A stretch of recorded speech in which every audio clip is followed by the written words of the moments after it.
શ્રદ્ધાએ નિખંતો તામે અણુપાલિયા વિજાહિતા વિશોત્યમ. વાત ચાલી છે આપણી શ્રદ્ધાની. મારી શ્રદ્ધા એ મારી છે, પણ સામેવાળા વ્યક્તિને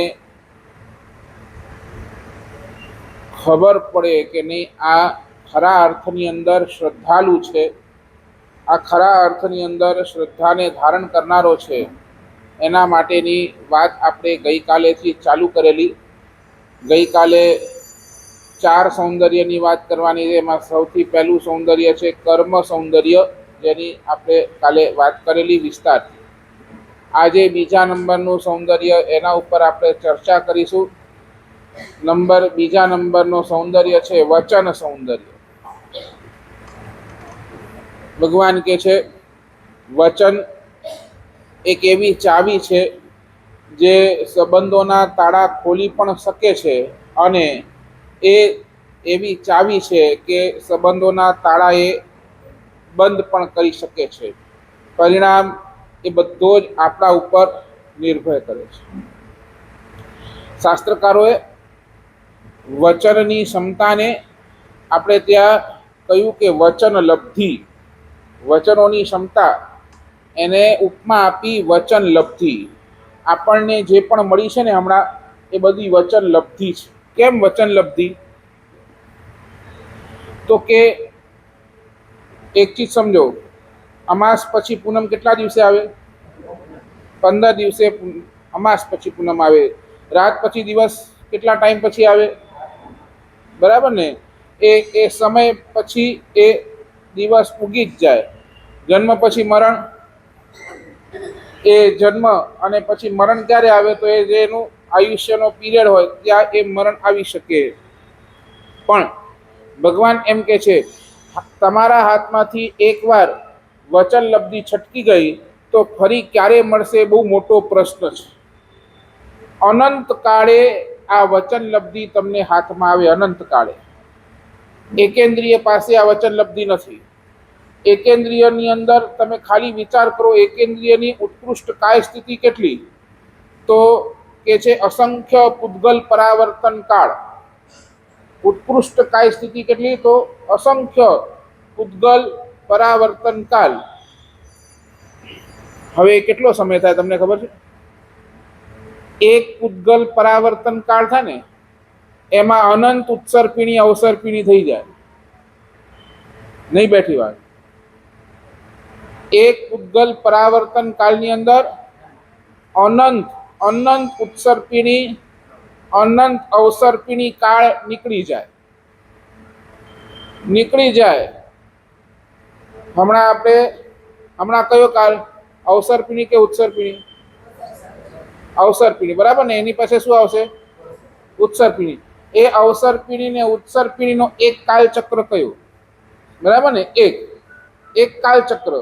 તો એવા તો કેટલી ઉત્સર્પિણી ને અવસર્પિણીની વાત કરી? અનંત ઉત્સર્પિણી અવસર્પિણી નીકળી જાય, એને એક ઉદ્ગલ પરાવર્તન કાળ કયો. અને આ વચન લબ્ધિ ક્યારે મળે? એવા અનંત પૂતગલ પરાવર્તન કાળ નીકળી જાય ત્યારે આ વચન લબ્ધિ આપણને મળે છે. સાચું બોલો. નિગોદની અંદર આપણે કેટલો ટાઈમ કાઢ્યો? કેટલો અસંખ્ય કાળ એ નિગોદની અંદર આપણે કાઢી નાખ્યું. એટલે વચન લબ્ધિ આપણને ક્યાં મળી? તો વચન લબ્ધિ એક આ મનુષ્ય ભવની અંદર આપણને સૌને મળી. આ બોલવાની તાકાત પણ આપણને ક્યાં મળી છે? આ અહીંયા મળી છે. સાચું બોલો. આનું ખ્યાલ હતું આપણને કેટલા દીર્ઘ કાળ પછી આપણને આ બોલવાની તાકાત મળી છે? ખ્યાલ છે? ખ્યાલ હતો? ચાલો, હવે ખ્યાલ આવ્યો તો તમને શું લાગે છે કે આ વચન શક્તિનો આપણે સદુપયોગ કરીએ છીએ કે દુરુપયોગ કરીએ છીએ?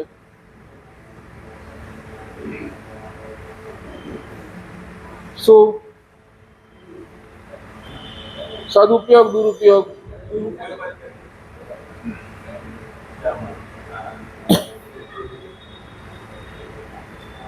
તો આજે આ વચન લબ્ધિ અને વચન લબ્ધિની અંદર પણ શાસ્ત્રકાર ભગવાન કહે છે એના દુરુપયોગના 5 રસ્તા કહે છે. દુરુપયોગના 5 રસ્તા. આપણને મળેલી વચન લબ્ધિ એના દુરુપયોગના 5 રસ્તા. નંબર 1, સૌથી પહેલા નંબરની અંદર છે અસત્ય વચન પ્રયોગ. અસત્ય, અસત્ય એટલે જૂઠું, બરાબર ને? ખોટું બોલવું એ વચન પ્રયોગ એ એક પ્રકારનું દૂર ધ્યાન છે. આપણે ત્યાં ધ્યાન શતક નામનું ગ્રંથ છે અને ધ્યાન શતક નામની અંદર 63 પ્રકારના દૂર ધ્યાન લખ્યા. 63 પ્રકારના. આપણું મન કેટલા પ્રકારના દૂર ધ્યાન કરી શકે છે એની અંદર કેટલા 63 પ્રકાર લખ્યા. અને એની અંદરથી એક અસત્ય વચન પ્રયોગ એ પણ એક પ્રકારનો દૂર ધ્યાન છે. હવે બોલો કેમ દૂર ધ્યાન છે? દૂર ધ્યાન સમજે ને? દૂર ધ્યાન એટલે શું? હા, ખોટા વિચાર એને દૂર ધ્યાન કહે, બરાબર ને? ખોટા વિચાર એટલે એનું નામ દૂર ધ્યાન. પણ અસત્ય બોલવું એ કેમ દૂર ધ્યાન કહ્યું?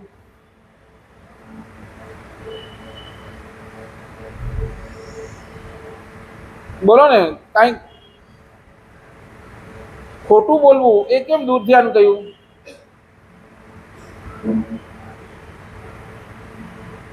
બોલો.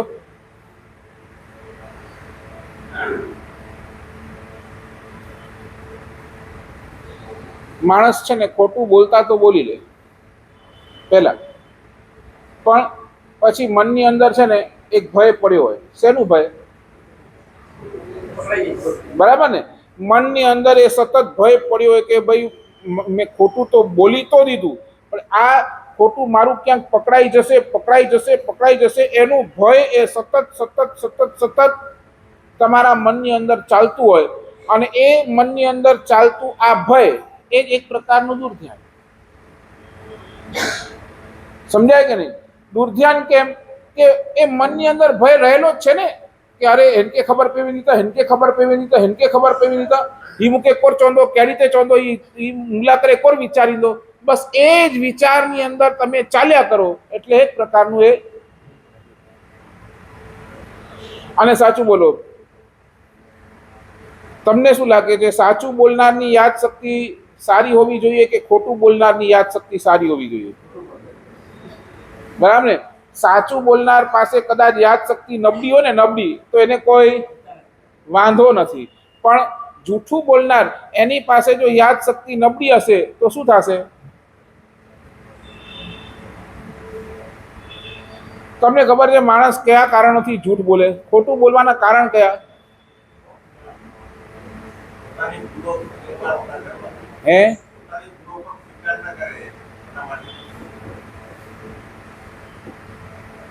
ભગવાન કહે છે ખોટું બોલવાના 4 કારણ. ખોટું બોલવાના પણ 4 કારણ છે. તમે બોલો છો,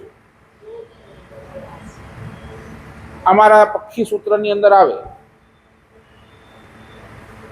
ખોટું બોલવાનું શું કામ? નંબર 1, માણસ જ્યારે ક્રોધમાં હોય ને ત્યારે ખોટું બોલે. ક્રોધ માણસને ખોટું બોલાવી દે. કારણ કે ક્રોધ જ્યારે આવતું હોય ને ત્યારે એના એ પોતાના વિચારો ઉપર, એ પોતાના માઇન્ડ ઉપર એ કંટ્રોલ કરી શકતો નથી. અને એ વખતે તો જે આવે, જેવું આવે, જેવી રીતે આવે એ બધું જ એ વખતે બોલી નાખે છે. એટલે ક્રોધના સમયની અંદર સત્ય વચનોને પકડી રાખવું એ અશક્ય છે, અશક્ય. એટલે માણસ સૌથી પહેલું ખોટું ક્યારે બોલે? જ્યારે બહુ ગુસ્સામાં હોય. બહુ ગુસ્સામાં હોય ત્યારે માણસ ક્રોધ બોલે, ખોટું બોલે. બરાબર? પહેલું કારણ ખોટું બોલવાનું, પહેલું કારણ ક્રોધ. ખોટું બોલવાનું બીજું કારણ લોભ. લોભના કારણે માણસ ખોટું બોલે. બરાબર ને? તમે તમારી દુકાનની અંદર, ધંધાની અંદર શું કામ ખોટું બોલો છો ભાઈ? શું કામ ખોટું બોલો? બોલો ને, શું કામ? બરાબર ને? અંદર લોભ પડ્યો છે. એક ખોટું જો મને 1000 રૂપિયા અપાવી શકતો હોય, એક ખોટું જો મને લાખ રૂપિયા અપાવી શકતો, તો એ ખોટું બોલવામાં કોઈ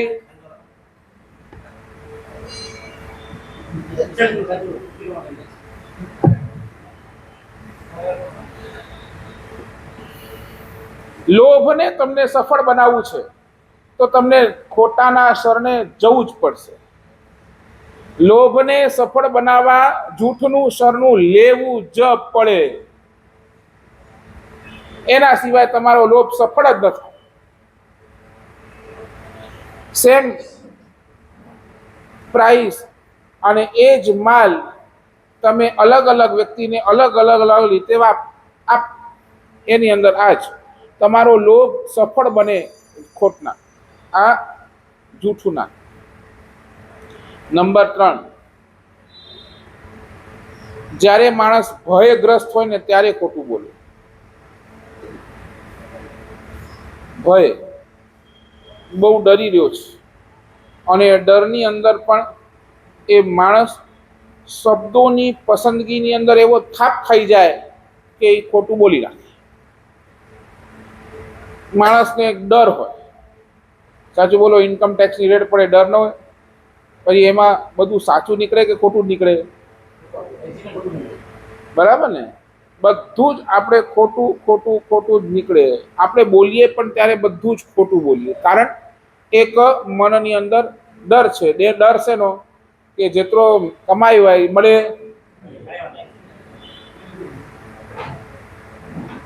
ખળે, બરાબર ને? એટલે માણસ ક્રોધમાં, લોભમાં, પછી ભયમાં, અને ત્રીજું સૌથી બેકારમાં બેકાર કારણ હતું, મસ્તી કરવાનું મૂડ હોય ને ત્યારે માણસ ખોટું બોલે.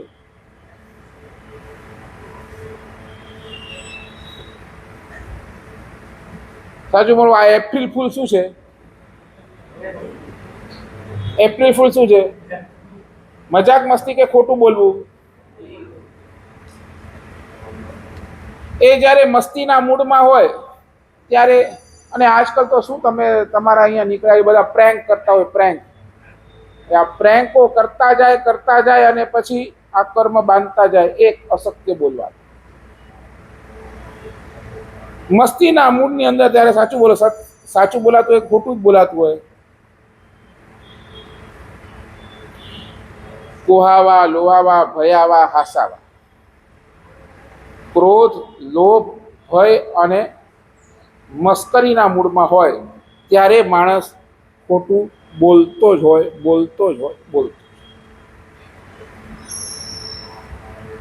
અને હું કહું, એક બાજુ છે ને હિંસાનો પાપ છે અને બીજી બાજુ ખોટું બોલવું છે. એ બે પાપમાંથી સૌથી ભારી પાપ કયો?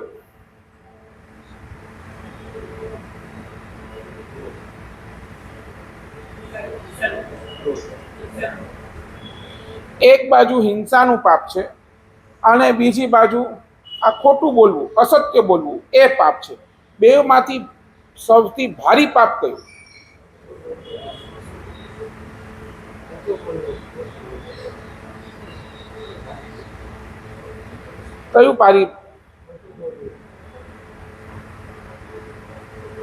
કયું પાપ ભારી?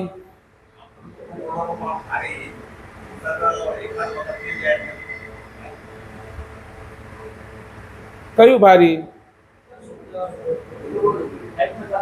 હે? હા, હિંસા નથી આવતી.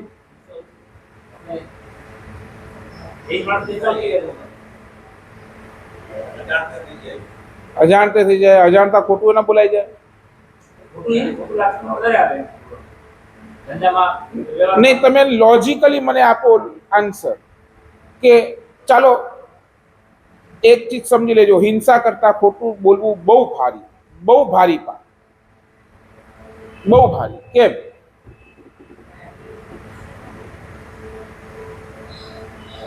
કારણ એક જ, હિંસામાં છે ને અનેક જીવોને તમે બાકાત કરી નાખો. હિંસાની અંદર અનેક જીવોને તમે શું કરો? બાકાત કરી નાખો. એટલે બરાબર ને? પણ જૂઠમાં તો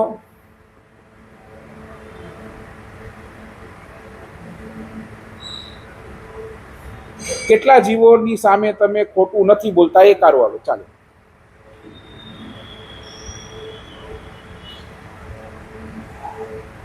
બોલો, કેટલાની સામે તમે ખોટું નથી બોલતા એટલું તો બોલો. ચાલો ચાલો ઉપાશ્રય આવો ને ગુરુ ભગવાન પાસે આવો તો ખોટું ન બોલો એટલું પાકું. પાકું.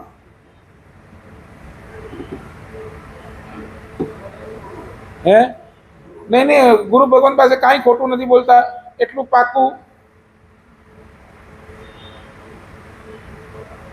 જે જેવું જે રીતે બન્યું છે એવું બધું એવી રીતે જ કહી દો છો કે પછી ફરાવીને કહો છો? ઉપર ઉપરથી એટલે શું? આ તો એ ખોટું જ થયું ને. ઉપરથી એટલે શું? હે અરે ઘણા કારણ છે, બોલો ને મને. અરે શું નહીં યાર, નહીં અહીંયા પણ તમે ખોટું બોલી શકો છો. મારી ઇમેજ પડી જશે તો સાચું બોલીશ તો બરાબર. મારા માટે ગુરુ ભગવાન શું વિચારશે અને એના કારણે ખોટું બોલાઈ જાય.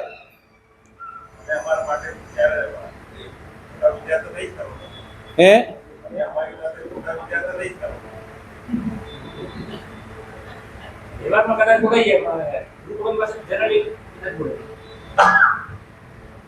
જોઈ લેજો, તમે ચેક કરજો. તમારી અંતરાત્માને એકવાર પૂછો કે ક્યારે પણ ઉપાશ્રયની અંદર ગુરુ ભગવાન પાસે હું ખોટું નથી જ બોલ્યો, એ પાકું છે?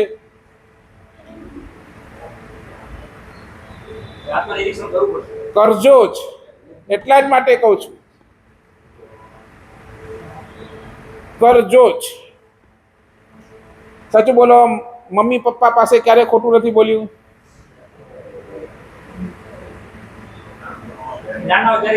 હવે બોલો, તમારા દીકરા પાસે તમે ક્યારે ખોટું નથી બોલ્યા?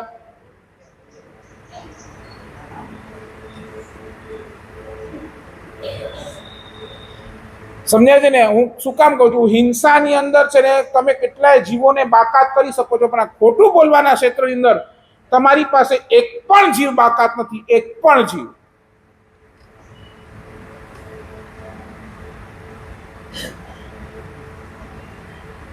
એક પણ જીવ નહીં. અને પાછું કેવું છે, તમને એકચ્યુઅલી કેવું છે, એ તમે ખોટું બોલ્યા છો એ તમને લાગતું જ નથી પાછું. સમજાય છે ને? બે ચીજ છે. એક તો ખોટું બોલો ને તો ક્યાંક મનની અંદર ડંખે કે ના હું ખોટું બોલ્યો. આપણને લાગતું નથી કે હું ખોટો બોલ્યો છું.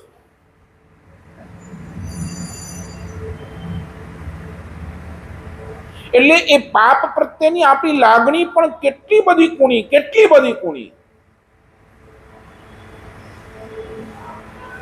વિચાર કરો, મન જે પાપ ઉપકારીઓ નિરપરાધીઓ પ્રત્યે પણ આચરવા જીભને તૈયાર કરી દે, એ પાપ કેટલો જબરજસ્ત હશે, કેટલો. પાછું હિંસા ડંખે, તમને ક્યાંક ડંખે, મેં આને માર્યું. હિંસા કર્યા બાદ પ્રાયશ્ચિત લેવાનું મન પણ થાય કે ના ખોટો કર્યો હતો, એને જોકો પ્રાયશ્ચિત દ્યો. પણ ખોટું બોલવામાં મન ક્યારે ડંખતું નથી. ડંખે ક્યાંય નહીં.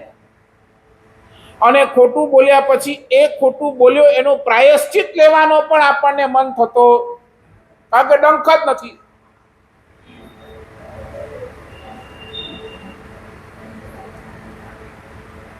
આ આપણી સ્થિતિ છે.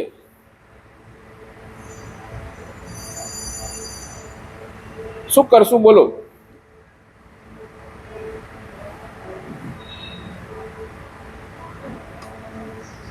બીજે મૃષાવાદ, બરાબર ને? 12 અતિચારોની અંદર બીજે મૃષાવાદ.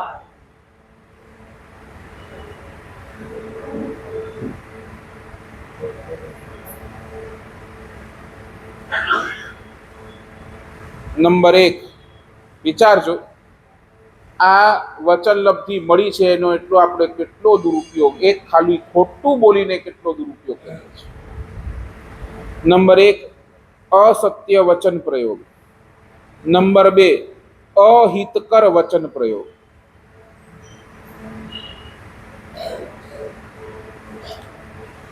ભગવાનની આજ્ઞા માત્ર ખોટું બોલવું એટલું જ નથી, ખોટું ન બોલવું એટલું જ નથી, પણ ભગવાનની આજ્ઞા એ પણ છે કે દોસ્ત સ્વ પરનું અહિત થતું હોય એવું સત્ય પણ નથી બોલવું. રિપીટ, સ્વ અને પરનું અહિત થતું હોય એવું સત્ય પણ આપણને બોલવાનું ના છે.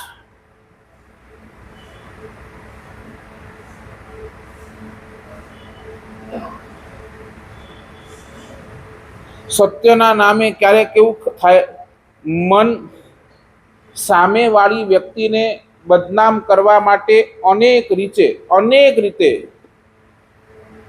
વ્યક્તિની એ સાચી પણ નબળી વાત જાહેર કરી દેતું હોય. મારે સત્ય જૂઠું નહીં બોલવાનો નિયમ છે અને એના આડની અંદર સામેવાળા વ્યક્તિને બદનામ કરવા માટે અનેક રીતે એ વ્યક્તિની સાચી પણ કેવી નબળી વાત જાહેર કરી દે, જેના કારણે એ વ્યક્તિનો તો અહિત થાય જ, પણ એ પોતાના આત્માનું પણ અહિત થાય.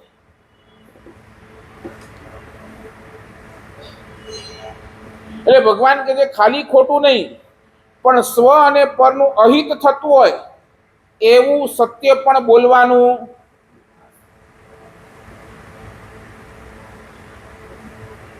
તમે રસ્તા ઉપરથી જતા હતા, તમારા સાઈડમાંથી એક બકરી અને એની પાછળ જ બરાબર એક કસાઈ હાથની અંદર શું કહેવાય, હા, છરો લઈને એ પાછળ દોડી રહ્યો છે અને એ કસાઈ તમારી પાસે આવીને પૂછે કે ભાઈ બકરી ક્યાં ગઈ, શું કરો? બરાબર ને? કેમ ખોટી દિશા બતાડો? બરાબર ને? એ જીવનો હિત છે, એ જીવના હિત માટે તમે સત્ય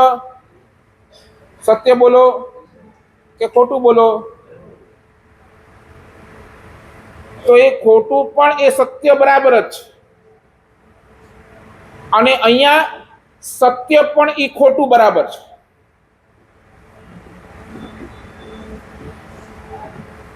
આ કેવી ગત થાય ખબર છે? દૂધ પૌષ્ટિક છે, પણ કોઈ વ્યક્તિને ઝાડા થઈ ગયા છે, અને તમે એની સામે દૂધના વખાણ કર્યા કરો.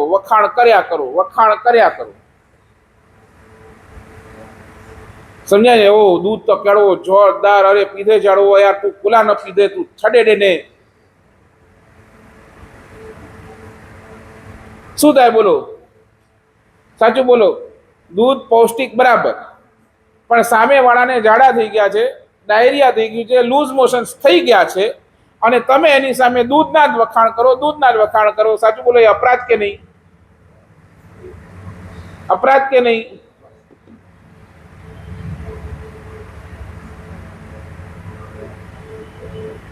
સામે વાળો વ્યક્તિ વાસનાનો ગુલામ છે અને તમે એની સામે સ્ત્રીના સૌંદર્યના વખાણ કરતા જાઓ. સાચું બોલો છો, પણ છતાંય એના આત્મા માટે શું છે?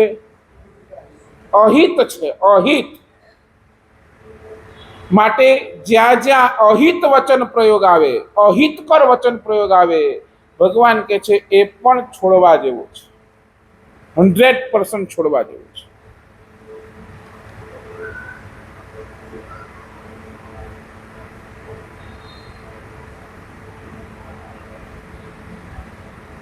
નંબર 1, અસત્ય વચન પ્રયોગ. નંબર 2, અહિતકર વચન પ્રયોગ.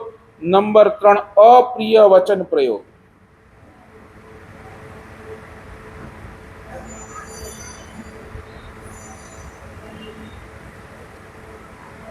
માણસ બિચારો ગરીબ છે, તમને એને ચાંદીની લગડી આપવી છે, પણ તમે એ ચાંદીની લગડીને એકદમ ગરમ કરી છે, ગરમ ગરમ ગરમ ગરમ કરી અને પછી એ માણસને તમે કોઈ ગરમ ગરમ ચાંદીની લકડી ગન લેશે ઓલો? નહીં લે. કારણ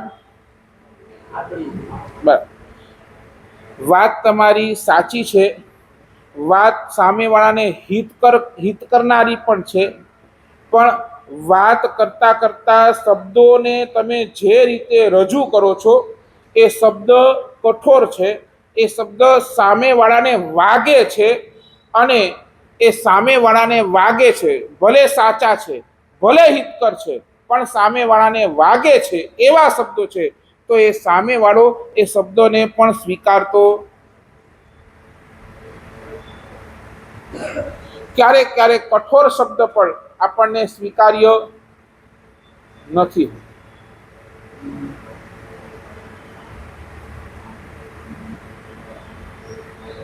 અત્તરનું પૂમડું આપો ને, અત્તરનું પૂમડું આપો તો તમારા મોઢા ઉપર સ્માઈલ હોવું જોઈએ. તેમ હિતકર પણ વાત કહેવી હોય ને તો સામાવાળાને એ કેવું લાગવું જોઈએ? મધુર લાગવું જોઈએ.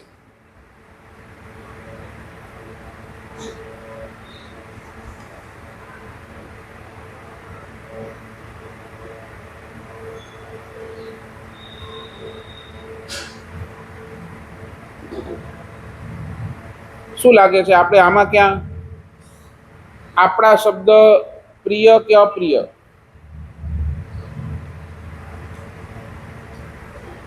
અને સમજી લેજો, જગતમાં બીજાને સંભાવનારા પણ ઘણા છે, સાચું સંભળાવનારા પણ ઘણા છે, સાચું હિતકર સંભળાવનારા પણ ઘણા છે, પણ સાચું હિતકર પ્રિય સંભળાવનારા બહુ જ બહુ જ.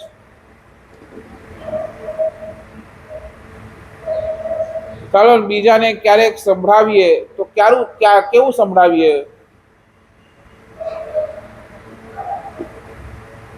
કેવું?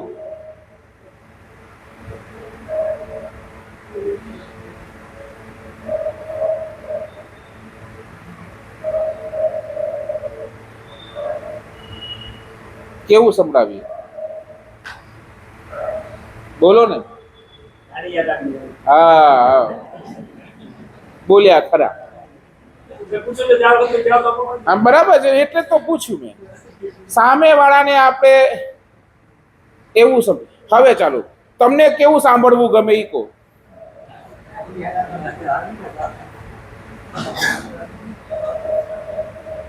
તમને કેવું સાંભળવું ગમે એ બોલો. હે, બધું સારું જ હોય છે, પણ કેવું? તમને કોઈ કઠોર શબ્દમાં કહેતો,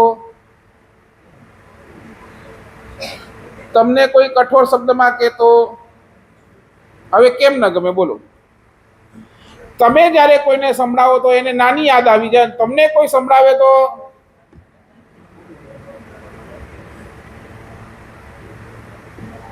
સમજ્યા? હું શું કામ પૂછું છું? આપણે કોઈને સંભળાવીએ, ભગવાન આજ કે છે તમે કોઈને સંભળાવો તો પ્રિયકારી વાણી સંભળાવો, પણ તમને જ્યારે સાંભળવાનું આવે ત્યારે કોઈના કઠોર વચન પણ સાંભળી લેજો, કારણ કે આપણા માટે હિતકારી છે.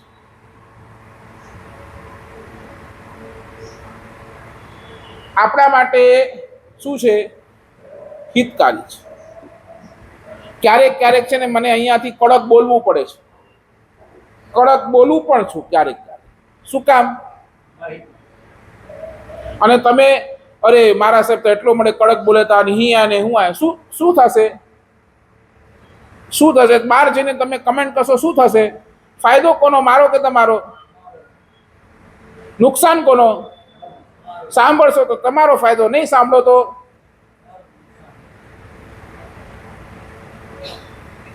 સાચું બોલો. ઓપરેશન પીડાદાયક છે, બરાબર ને? ઓપરેશન કરાવવું એટલે શું છે? એ પીડાદાયક છે, છતાંય તમે ડોક્ટરને હા પાડો કે ન પાડો? કે ભાઈ તું ઓપરેશન કર જ. ક્યાં તે કેમ ત્યાં ના નથી પાડતા કે ના ના ઈ મળે એટલી મળે પીડા? ના ના ના,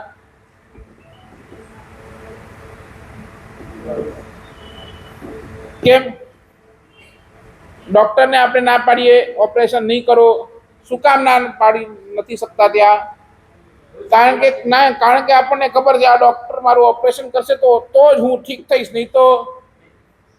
હવે મને કહી દો, તમે ઓપરેશન ટેબલ પર છો કે ખાલી જનરલ ફિઝિશિયન પાસે આવ્યા છો? એ કહી દો.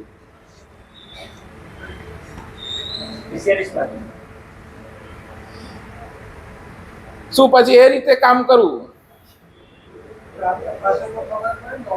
અરે આટલા દિવસથી તપાસું છું, તમે જ ખાલી રોગ પકડવા જ દેતા નથી મને.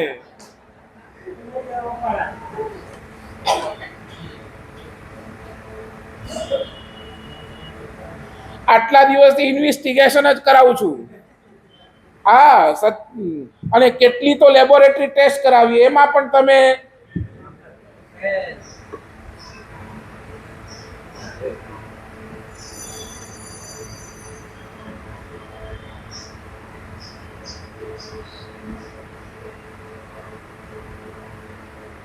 બોલો. નંબર 1 અસત્ય, નંબર 2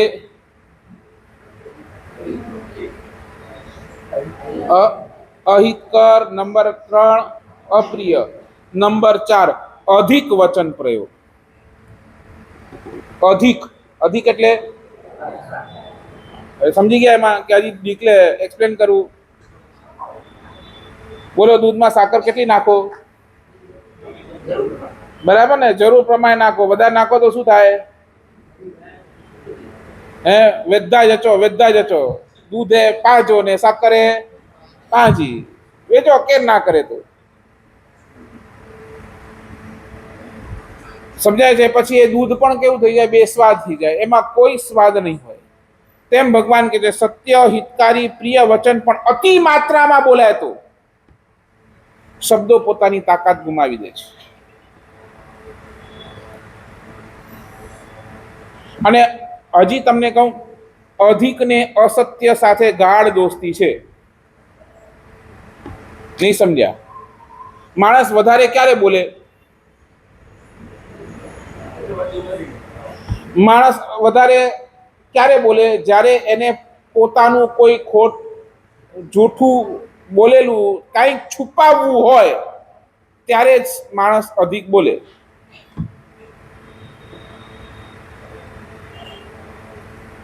ત્યારે જ બોલે. સમજ્યા ને?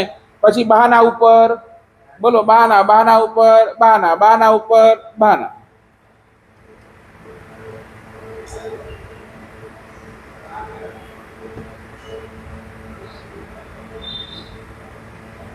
જરૂર કરતા અધિક શબ્દ પ્રયોગ અનેક ગણા નુકસાનકારક છે. દૂધની અંદર શક્કર થોડી નાખો તોય તકલીફ, અને દૂધની અંદર શક્કર વધારે નાખો તોય તકલીફ.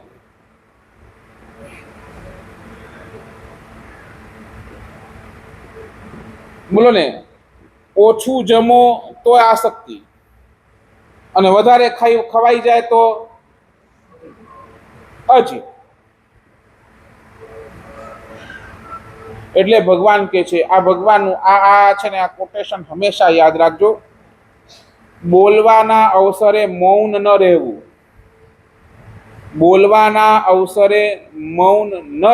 પણ વધુ બોલવાથી તો હંમેશા બચતા જ રહેવું.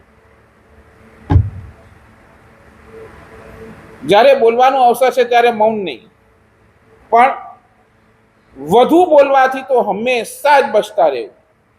ઠીક છે, આપણે જેટલું સામેવાળાની જરૂર છે એટલું બોલીએ, બસ, એનાથી વધારે નહીં. અધિક વચન પ્રયોગ. અને નંબર 5 અસમય વચન પ્રયોગ.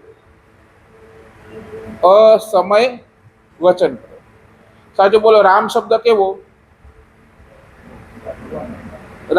કેવો? સારું કે ખરાબ? બોલો, કોઈના લગ્નમાં બોલો ને, રામ બોલો ભાઈ રામ.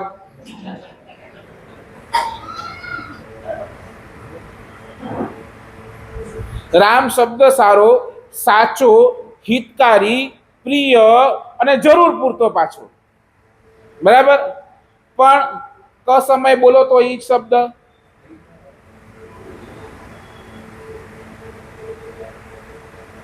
જોઈ લો ને, તમારી આખી વ્યવસ્થા જોઈ લો. સવારના ખાખરા બપોરના જમણમાં આવે, તમે શું કરો? શું બોલો? ટાઈમ બરાબર ના, ને ખાખરીઓ ટાઈમ ક્યારે? શિયાળાના કપડા ઉનાળામાં પહેરો. વરસાદ વરસી ગયા પછી ખેડૂત બી વાવે તો શું થાય? ગાડી ઉપડી જાય અને પછી તમે સ્ટેશન ઉપર પહોંચો.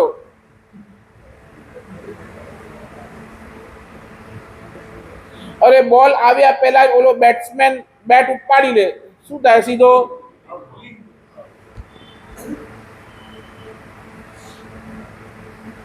સત્ય બોલો, હિતકર બોલો, પ્રિય બોલો, મિત બોલો એટલે કે ઓછું બોલો, પણ સમય પહેલા ન બોલો અને સમય પછી પણ ન બોલો. ઉચિત સમયે ઉચિત બોલો.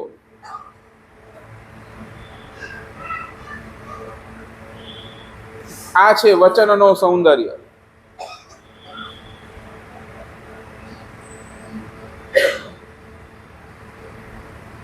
પાછું કહું, શબ્દો છે ને દુર્જન માણસને, લબાડ માણસને, વ્યભિચારી માણસને, ખૂની માણસને સુલભ, બધાની પાસે આ શબ્દો સુલભ છે. અને બીજું બાજુ પ્રભુ પાસે, સંતો પાસે, ગુણવાન પાસે, સજ્જન પાસે પણ સુલભ. પણ સાચું બોલો, એ દુર્જન માણસ એ શબ્દોથી શું કરે? બરાબર ને? એ શબ્દો દ્વારા એ કોઈની નિંદા કરે, કોઈને કંઈક સંભળાવે, અને એ જ સામે ગુણવાન માણસ શું કરે? તો એ ગુણવાન માણસ એની સ્તુતિ કરે. એ ગુણવાન માણસ ક્યાંક એની અંદર ભક્તિ કરે. શબ્દો આપણને બધાયને સુલભ, બધાયને સુલભ. પણ શબ્દોની સાથે ભગવાન એટલા જ માટે કે છે, શબ્દોની સાથે તમારી પાસે એ શબ્દોનો પ્રયોગ તમે કેવી રીતે કરો છો, તમારી પાસે એ પ્રયોગની અંદર તમારી પાસે બુદ્ધિ કેવી છે એ બોલો.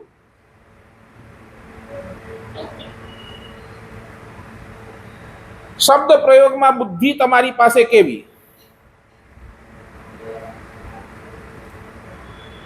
હમણાં એક પ્રસંગ બન્યો,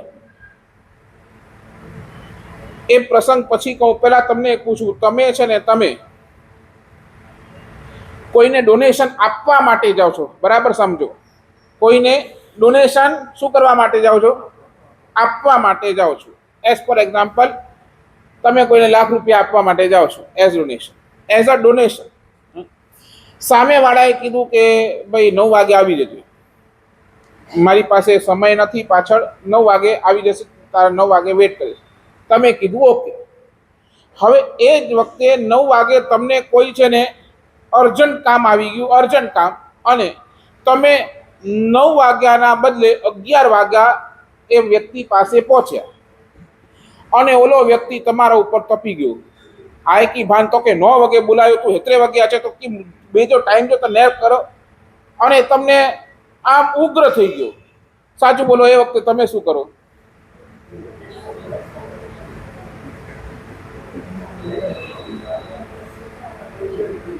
સમજ્યા તમે? સિચ્યુએશન સમજ્યા ને? Now this is your task. What will you do, Bhavin? હે? નહીં, બરાબર ને? શું તમે શું બોલો? હેકોતા આવડે ને લાવ્યો અહીંયા, અને વનમાથાની વળી મૂકે.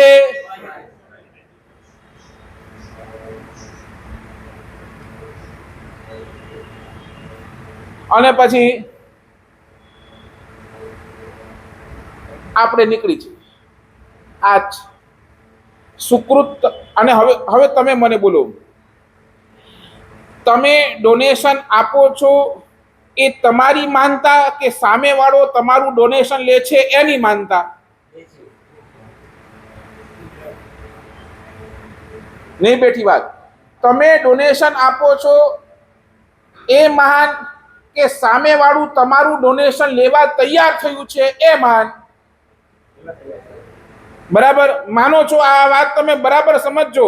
માનો છો આ કે સામેવાળો ડોનેશન લેવા માટે તૈયાર થયો છે, એ સામેવાળો અગર ડોનેશન લેવા માટે તૈયાર ન થાય તો તમારું પુણ્ય બંધાય ન જ બંધાય.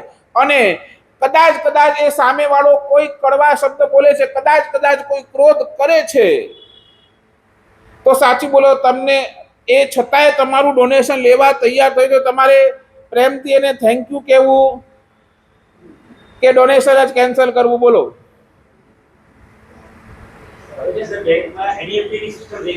હવે મને કહો, તમે આની વાત કરો. હવે હું જે કહું છું એનું કરો.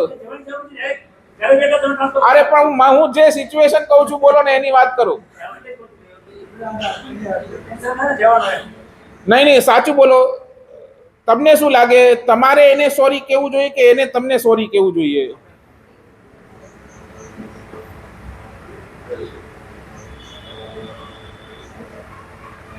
સાચું કહું, આપણે સારા ત્યાં સુધી છે જ્યાર સુધી આપણી પરીક્ષા નથી થતી. નહીં સમજ્યા? ક્લાસની અંદર દરેક સ્ટુડન્ટ ફર્સ્ટ જ છે. ખબર ક્યારે પડી સેકન્ડ આવ્યો?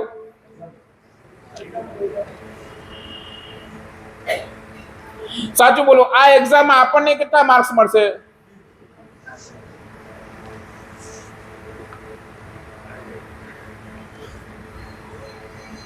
કેટલા?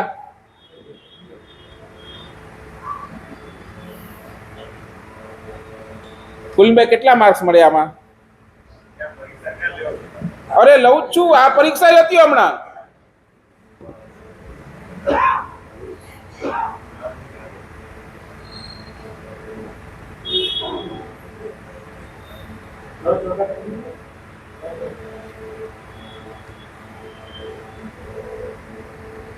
વિચાર કરો, જે રામને 14 વર્ષ સુધી વનવાસ મોકલ્યું, કોણ હતી મોકલનાર? કૈકેયી. જે રામને 14 વર્ષ સુધી વનવાસ મોકલનારી એ કૈકેયી રામ વનવાસથી પાછો આવે છે ને, સૌથી પહેલો પોતાની માતા કૌશલ્યાને પગે નથી લાગતો, પણ કોને પગે લાગે છે? કૈકેયીને. કૈકેયીને પગે લાગીને કૈકેયીનો આભાર માને છે. અને આભારની અંદર શું કહે છે? શું કે કૈકેયી, માં તું ના હોત ને, મારી સૌથી વધારે ઉપકારી કોણ? તું. કેમ? આ 14 વર્ષની અંદર મને જે અનુભવ થયું છે ને, જે અનુભવથી હું ઘડાયો છું, એ બધું જ મને હનુમાન જેવો મિત્ર મળ્યો, હનુમાન જેવો સેવક મળ્યો, સુગ્રીવ જેવો મિત્ર મળ્યો. આ બધું કોના થકી થયું? કોના થકી? મને મારા ભરત જેવા ભાઈના ગુણો ખબર પડ્યા, મને લક્ષ્મણ જેવા ભાઈ મારી સાથે છે, એ કેવો મારા પ્રત્યે સમર્પિત છે, એ મને ખબર પડ્યું. આ બધું આ 14 વર્ષના વનવાસની અંદર મને અનુભવ થયો છે. It due to you. એની બધું જ ક્રેડિટ કૈકેયીને આપ્યું. માં કૌશલ્યાએ તો માત્ર મને જન્મ આપ્યો, પણ જીવન કેવી રીતે જીવવું એ તે મને શીખવાડ્યું.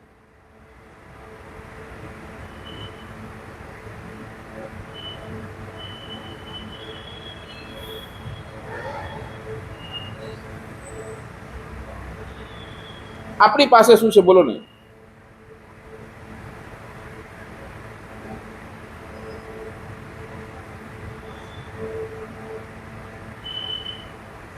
વોટ? આપણે ક્યાં આમાં વચન પ્રયોગની અંદર આપણે ક્યાં?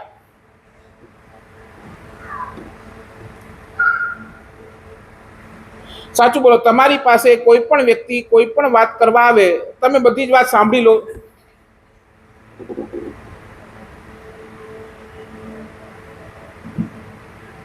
રિપીટ. તમારી પાસે કોઈ પણ વ્યક્તિ કોઈ પણ વાત કરે, તમે બધી વાત સાંભળી લો. સાંભળી લેવાની. બરાબર, બધું જ સાંભળી લેવાની. વ્યક્તિ સારો જ છે. તમારા નજરની અંદર બધા વ્યક્તિ સારા જ.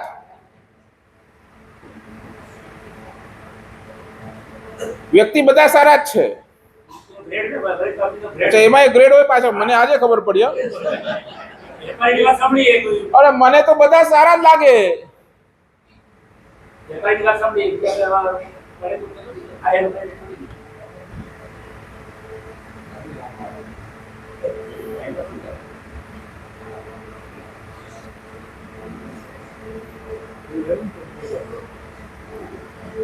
ચાલો, તમારા ખિલાફ જ્યારે પણ કોઈ વાત કરે તો તમારો વચન સૌંદર્ય કેટલું? તમારા વિરોધની અંદર કોઈ પણ વ્યક્તિ વાત કરે તો તમારો વચન સૌંદર્ય કેવું? નહીં સમજ્યા? કોઈ તમને ગાળ આપે છે, કોઈ તમારું પેમેન્ટ નથી આપતું, કોઈ તમારી બદનામી કરે છે, બોલો હવે આ પરીક્ષા કરું, ત્યારે તમારો વચન સૌંદર્ય કેવો? બિલકુલ તમે ડિસ્ટર્બ નહીં કરો ને, એ વખતે તમારી માનસિકતા શું? બોલો.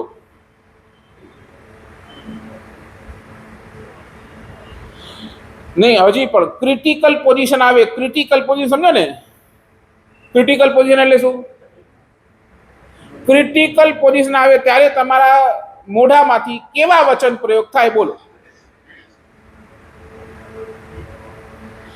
બધું જ સારું ચાલે છે ને ત્યાર સુધી તમે બધા સારા જ છો, બધું ગુડ ગોઈંગ છે, તમને બધા બોલાવે, હાય હેલો બધું કરે, તમને પૂછે કેમ છો, બરાબર છો, કેમ ચાલે, બધું બરાબર ચાલે, તમારા ત્યાં સુધી શબ્દ પ્રયોગ બહુ જ સારા જ હોય. પણ જેવી ક્રિટિકલ પોઝિશન આવી, જેવું તમને કોઈએ ગાળ આપ્યું, એને થેન્ક યુ કોને?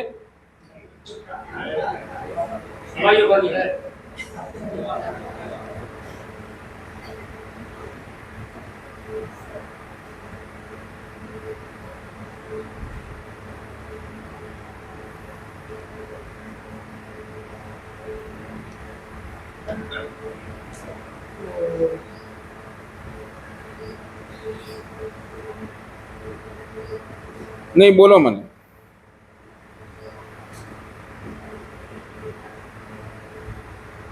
શું લાગે છે ક્યાં આપણે?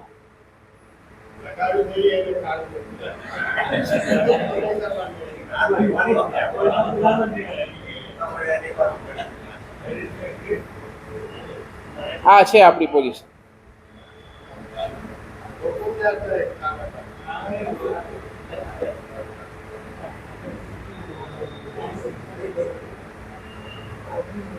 વિચારી લેજો આપણે ક્યાં છીએ, ક્યાં છે.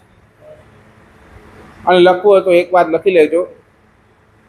આ છે ને, સચ્ચી હૃદયથી કહું છું, આપણે બધું સારું હોય ને ત્યારે આપણે બધું સારા જ છીએ, આપણે બધા જ સારા છીએ. પણ જ્યારે આવી પોઝિશન આવે ને, જ્યારે આ એક્ઝામની ઘડી આવે, ત્યારે આપણને ખબર પડે કે આપણી અંદર શું ભરેલું છે.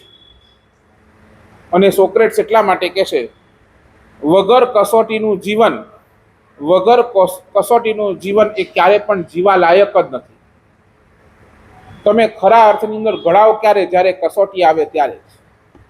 એ કસોટીના સમયની અંદર તમે જો મસ્ત થઈ ગયા, એ કસોટીના સમયની અંદર તમે જો તમારા માઇન્ડને સ્ટેબલ રાખી શક્યા, તમારા વર્તનને તમે સ્ટેબલ રાખી શક્યા, તમે જીતી ગયા. નહીં તો આજ તો બોલો, આજે શું તમે જોઈ લો, આજે કોઈને છે ને આ કસોટીઓ ગમતી નથી, આજે કોઈને એક્ઝામ ગમતી નથી. બિઝનેસની અંદર ક્રાઇસ આવે, એક્ઝામની અંદર કોઈ છોકરો ફેલ થાય, એની પાસે રસ્તો શું છે? બોલો.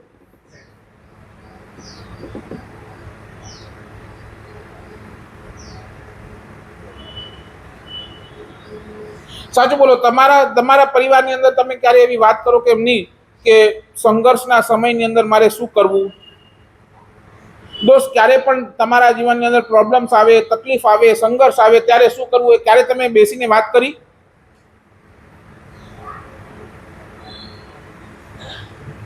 કેમ નહીં?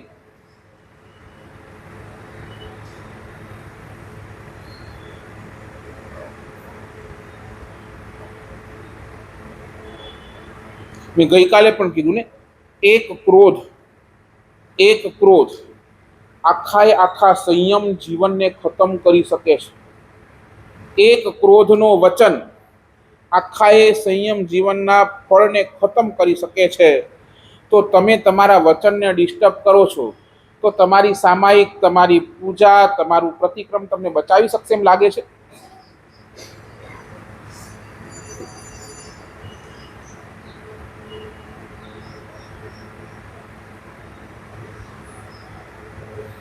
વિચારજો આપણે ક્યાં છીએ.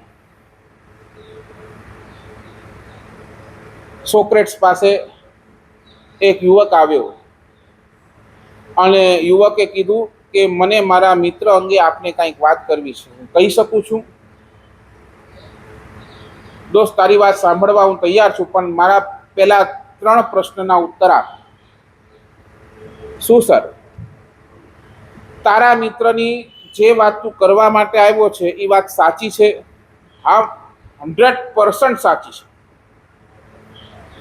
હું જે વાત કરીશ સાહેબ 100% સાચી છે, ખોટું નહીં જ બોલું. ચાલ, બીજો પ્રશ્ન. તારા મિત્રની તે તું જે વાત કરવા મારી પાસે આવ્યો છે એ વાત સારી છે? ના સર, એ સારી નથી, એની નબળી વાત છે. ચાલ, ભલે એ નબળી વાત છે, પણ એ વાત કાંઈ મારા ઉપયોગની અંદર છે? તો કે ના સાહેબ, એ તમારા ઉપયોગમાં કાંઈ આવતી પણ નથી. તો જે વાત સાચી છે પણ સારી નથી, વળી પાછા મારા કોઈ કામની નથી, એ વાત સાંભળીને મારે કરવું શું છે? સાચું બોલો, તમારી પાસે આ આઉટલુક ક્યારે આવશે?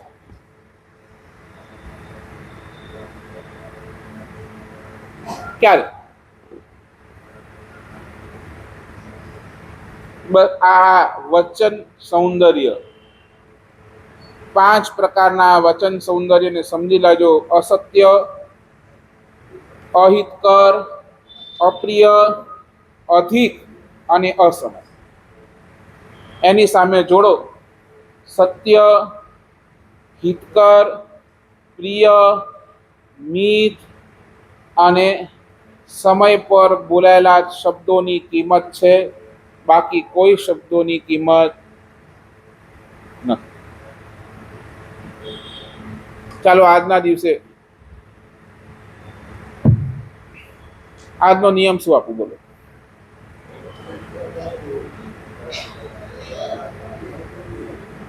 કેમ ગઈકાલે કેવું રહ્યું? 11 થી 12 સારું. 11 થી 12 કેવું રહ્યું? હાલ્યું બરાબર? તો આજે આપી દઉં ને. ચાલો, આજે આજનો નિયમ, ઘરની અંદર ખોટું નહીં બોલવું. આ ઘરની અંદર, ઘરની બહાર ગમે તે કરું, તમારું ભાવ. હે? નહીં નહીં, ઘરની અંદર ખોટું નહીં બોલવું.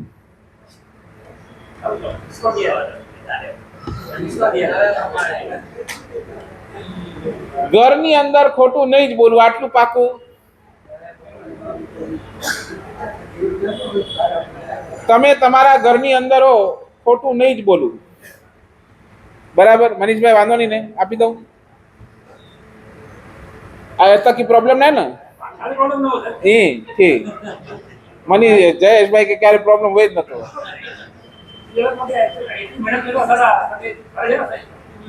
ઘરની અંદર હું ખોટું નહીં બોલું.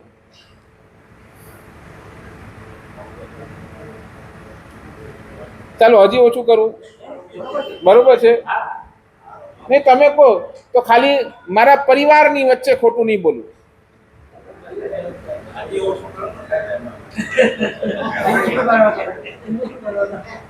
મારા પરિવારની અંદર એવું કરો. ચાલો, પરિવારની અંદર જે આવી ગયા, ઘરમાં તો પછી કેવું છે, મિત્ર પણ આવે, પછી કસોટી થઈ જાય.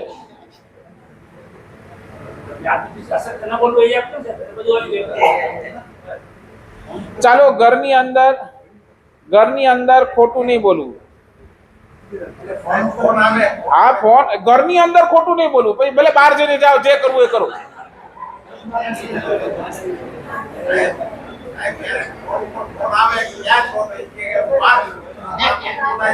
તો એ ખોટું નહીં બોલવું, ઘરની અંદર ખોટું નહીં બોલવું.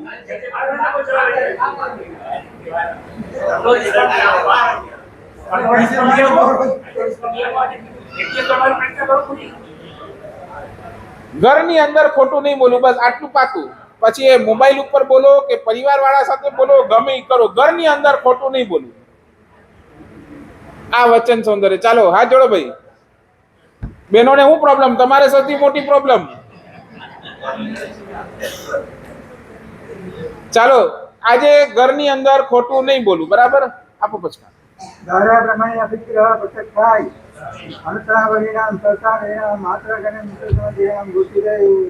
બોલ સુવિધિનાથ ભગવાન. માં મંગલકારી, આજે તમને સૌને એક બહુ આનંદના સમાચાર આપવા છે. આપું? અને આજના દિવસે આપણે આપણા શ્રી સંઘની અંદર ખૂબ સરસ મજાની તપશ્ચર્યા ચાલી છે. માસક શમનની તપશ્ચર્યા ચાલી રહી છે. એનું આજે 30મો ઉપવાસ છે. એટલે આજે માસક શમન પૂર્ણતાની આરે છે. અને એ તપસ્વી આજે આવ્યા પણ છે. આજે અંતિમ ઉપવાસનું આજે પચખાણ અને એ સાથે આશીર્વાદ આપણે સૌ કોઈ એ તપસ્વીની અનુમોદના કરીએ. એકવાર અચો હલો. જીલ સુમિત નાગડા એમની આજે 30મું ઉપવાસ છે અને ખૂબ ભાવથી એ તપશ્ચર્યા પૂર્ણતાની આરે છે. મૃત્યુંજય તપ એમને આજે પૂરો કર્યો છે અને આવતીકાલે એમનું બારણું છે. એકવાર અનુમોદના કરીશું. અનુમોદના.